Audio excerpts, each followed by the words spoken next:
How does a man go from this to this?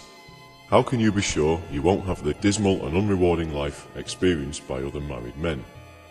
This video will show you how it happens and what to expect. Those magic words she says, "I love you," simply mean, "I think it's time I started controlling you." You enter a relationship with absolutely no idea of that person's moral character. You automatically assume that she is stable and sane because you don't notice any immediate warning signs. Unless you met your girlfriend during a heroic act, or she happened to be the kidney donor who saved your life, you probably have no idea what she's actually like. You most likely met her in a nightclub or a social function, so you really are putting the path of your life into the hands of a total stranger. Superman, as Clark Kent, is able to see the cold and dismissive side of Lois Lane, and what Superman should really do is ignore Lois Lane and enjoy his single life. But you don't have his super insight, so you will have to make an assessment at the beginning. With no immediate warning signs, it all seems good. You don't realise as a young man that you are in the infatuation period, which lasts for a maximum of 18 months, and after that, the rest of your relationship is likely to be a tedious bore. After about a year, you find that you'll begin to struggle to make conversation after you've found out everything about each other. This is because you have, intellectually, nothing in common. Ironically, this is when you will likely plan to get married. Guys, beware. A lot of girlfriends will try to assess how strong your feelings are towards them and will hint that you propose so that they can make a judgment of your level of commitment. This doesn't necessarily mean that they want to get married, although they think they do. But you agree, and suddenly you have lots to talk about planning your wedding. She will of course dominate all the planning and organising, and you will probably let her, reasoning that this is her big day. Only later, years later, do you realise that a man should never marry a woman who fantasises about a big, expensive and elaborate wedding. She will have been planning it for most of her life up to this point, including the types of flowers, the arrangement of the folded napkins, the menu and the clothes worn by the orchestra.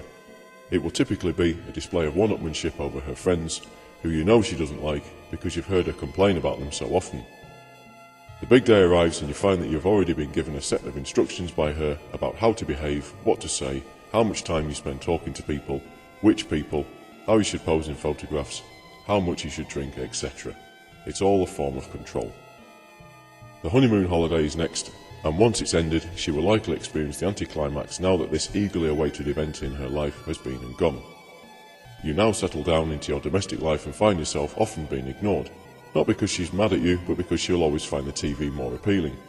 You can convince yourself that you're spending time together as you sit through the meaningless nonsense that she thinks she enjoys, reality TV shows, the shopping channel, etc. The next stage involves buying a house together, and as you can expect, the house you buy will be something too large and too expensive to maintain, but who cares, because you will be the one paying for it. She will fill this house with photos of herself, old photos when she was at her best, to convince herself she still looks this good. Your wife will put her stamp on the home you have together to the extent that you will always feel like a visitor in your own home. Sometimes a welcome visitor, but often not. Because what women really want in their domestic life is a doll's house, over which they have complete control of everything, including you. This means filling up the doll's house with meaningless garbage, especially tasteless figurines and ornaments. Today's women cannot seem to stop shopping. It's an obsession, especially clothes. Most of these purchases will only keep them happy for a few hours until their moodiness resumes. Most of your meals together will be in strained silence or of the small talk variety. The usual topic of conversation will be, "How was your day?" And if nothing unusual has happened that day, you will end up saying the same things over and over again, just to fill up space. Because most women have no sense of intellectual curiosity and are not interested in things that do not or will not affect them in the near future. If you are interested in the world around you, you will not be able to bring them up to your mental level. Your wife will inhibit your mental development with triviality and irrelevance and be scornful of your attempts to improve your own mind.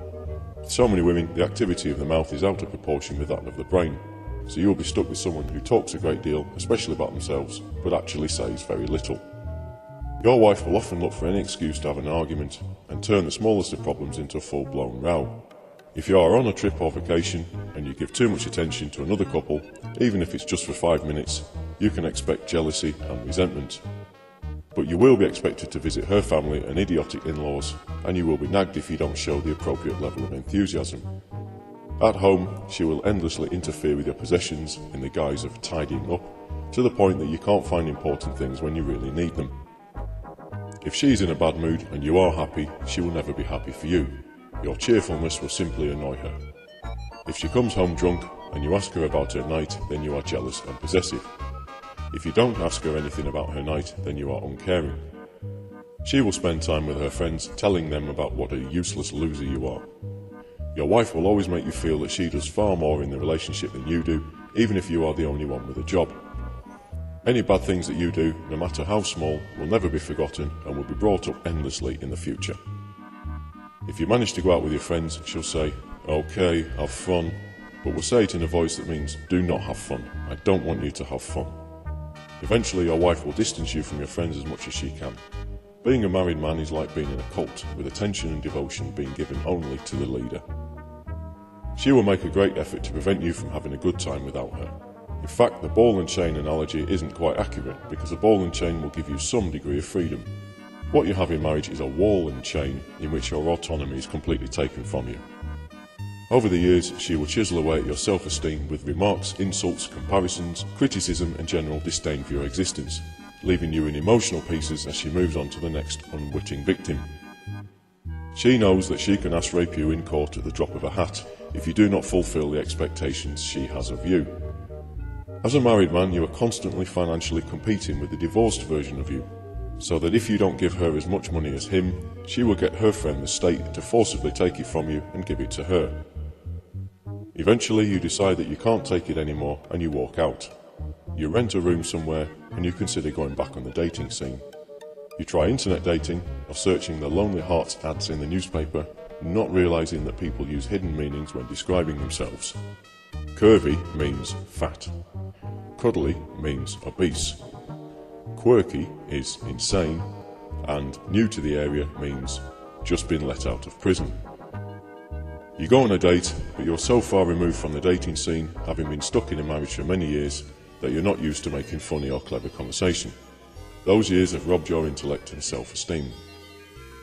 The cost of an impending divorce leads you reluctantly back to your wife, where the whole dismal and unfulfilling saga continues into old age.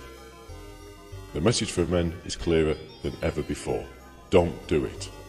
Even when it's not truly awful, it's still shit. That cute, adorable and endearing cupcake you met years earlier will turn into a hostile, scowling and oppressive headcase by the time it's too late. You think you're marrying Cheryl from Curb Your Enthusiasm, but in fact you end up with Susie. Think of all the characteristics your wife could have. Narcissistic, arrogant, selfish, passive-aggressive, jealous, paranoid, lazy, manipulative, self-centered, boring, rude, haughty, dominating, demanding, intolerant, self-righteous, ignorant, impulsive, unstable, wasteful, reckless, irrational, stroppy, argumentative, bullying, vindictive, sociopathic, just to name a few. If your wife has even just one of these characteristics, you'll wish you hadn't married her. What are the chances she has many more? Around 50% of marriages end in divorce. Of the remaining 50%, how many couples stay together only because of the kids, for financial reasons, for religious reasons, because they're terrified of living alone, or because they're too old to split up and start again, leaving a tiny number that you might call actually happy? Marriage is for women, not for men. There is no advantage at all for a man to get married. Remember, the woman you marry is not the woman you divorce. Instead, enjoy your single life, your money and your choices.